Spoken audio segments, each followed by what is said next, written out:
गधा अपने ही जंगल से बोर हो चुका था। उस जंगल में तो बस काम ही काम है, कोई मज़ा नहीं। अगर मैं किसी नए जंगल में जाऊं तो शायद ज़िंदगी बदल जाए। शायद कोई ऐसा मिल जाए जो मेरी ज़िंदगी को खूबसूरत बना दे। ये सोचकर वो अपने जंगल से निकल गया। कुछ देर बाद वो एक नए खूबसूरत जंगल में पहुंच गया। वहां सब कुछ नया था, रंग बरंगे फूल, परिंदों की आवाजें और एक अजीब सी खुशी। गधा खुश हो गया। वाह, ये जंगल तो बहुत मज़े का है। यहाँ तो ज़िंदगी जीने का असल मज़ा आएगा। वो उधर उधर घूम रहा था कि अचानक उसकी नज़र एक चालाक लोमड़ी पर पड़ी जो एक दरख्त के नीचे बैठी थी। गूधे के दिल में फौरन एक ख्याल आया। अगर मैं यहाँ किसी से दोस्ती या मोहब्बत कर लूँ तो मेरी ज़िंदगी सेट हो सकती है। वो आहिस्ता आहिस्ता लोमड़ी के पास गया। अस्सलाम वालेकुम, आप यहाँ अकेली क्यों बैठी हैं? लोमड़ी ने उसे शक की नज़र से देखा।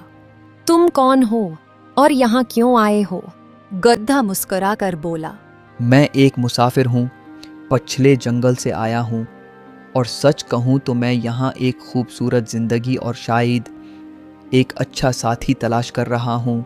लोमड़ी ने फौरन उसकी बात को समझ लिया, मगर वो चालाक थी। अच्छा, तो तुम मोहब्बत ढूंढने आए हो? गधा खुश हो गया। हाँ, बिल्कुल। क्या तुम मेरी मदद करोगी? लोमड़ी ने हल्की सी मुस्कुराहट दी। मोहब्बत जबरदस्ती नहीं होती, पहले खुद को साबित करना पड़ता है। गधा थोड़ा मुतासिर हुआ। गधा अब इस जंगल में रोज आने लगा। वो सब जानवरों से बातें करता, खुद को अच्छा दिखाने की कोशिश करता, लेकिन उसके दिल में एक गलत सोच आहिस्ता आहिस्ता बढ़ने लगी। वो हर खूबसूरत जानवर को देखकर सोचता कि शायद यही उसकी जिंदगी का हिस्सा बन सकता है। एक दिन वो फिर लोमड़ी के पास गया। मैं तुम्हें पसंद करने लगा हूँ, क्या हम दोस्त बन सकते हैं? लोमड़ी ने सख्त लहजे में कहा, दोस्ती इज्जत से होती है, सिर्फ बातों से नहीं। पहले अपने रवैये को दुरुस्त करो। ये बात गधे के दिल को लग गई, मगर उसने उसे संजीदा नहीं लिया।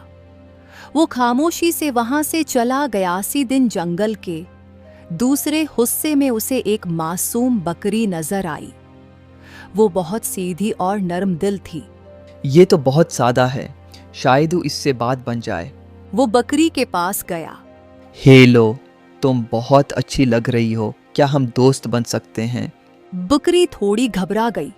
मैं तुम्हें नहीं जानती और मैं ऐसे किसी से बात नहीं करती जो हर किसी से यही बात करे। गधा मुस्कराया मगर अंदर से नाराज हुआ। सबको क्या मसला है, कोई भी मेरी बात नहीं समझता।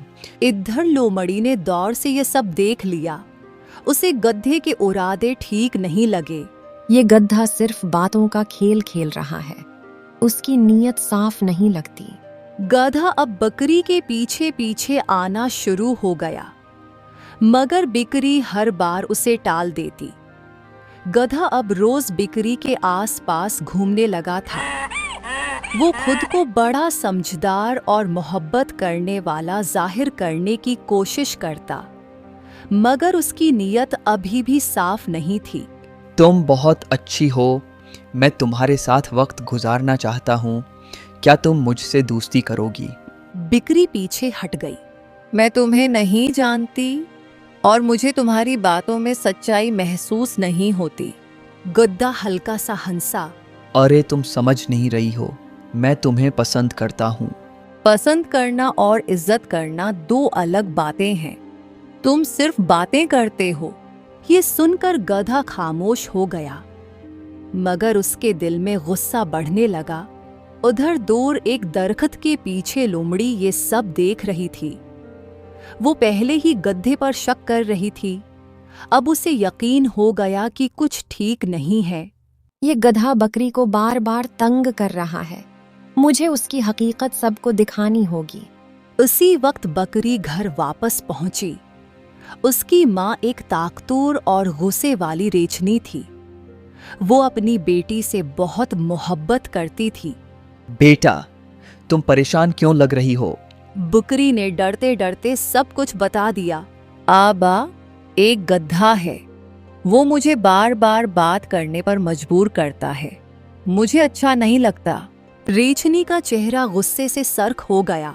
क्या कोई मेरी बेटी को तंग करे और मैं खामोश रहूं? ये नहीं हो सकता। उधर लोमड़ी फौरन रेछनी के पास पहुंची। मैंने सब कुछ अपनी आंखों से देखा है। वो गधा साफ नीयत से नहीं आया। वो हर लड़की को बातों में फंसाने की कोशिश करता है। रेछनी ने जोर से धाड़ मारी। अब वो गधा मेरे सामने आएगा। दूसरी तरफ गधा फिर बकरी के पास आया। तुम क्यों नहीं समझ रही हो? मैं तुमसे सच में प्यार करता हूँ। बकरी गुस्से में बोली, प्यार जबरदस्ती नहीं होता, तुम मुझे डराते हो। रेछनी भागती हुई वहां पहुंची। कौन है वो जो मेरी बेटी को तंग कर रहा है? गधा घबरा गया। मैं तो बस बात कर रहा था या परेशान कर रहा था। लोमड़ी भी पीछे से आ गई। यही है वो गधा, मैंने सब कुछ देखा है। गधा फंस चुका था। उसकी सारी चालाकी खत्म हो रही थी। नहीं, आप गलत समझ रहे हैं। मैं तो बस दोस्त बनाना चाहता था। दोस्ती इज्जत से होती है, डर से नहीं। और फिर एक जोरदार धक्का पड़ा। गधा जमीन पर गिर गया। वो जख्मी नहीं हुआ था, मगर उसकी इज्जत और गुरूर दोनों टूट गए थे। गधा शर्मिंदा होकर उठा। मुझे माफ कर दो, शायद मैंने गलत किया।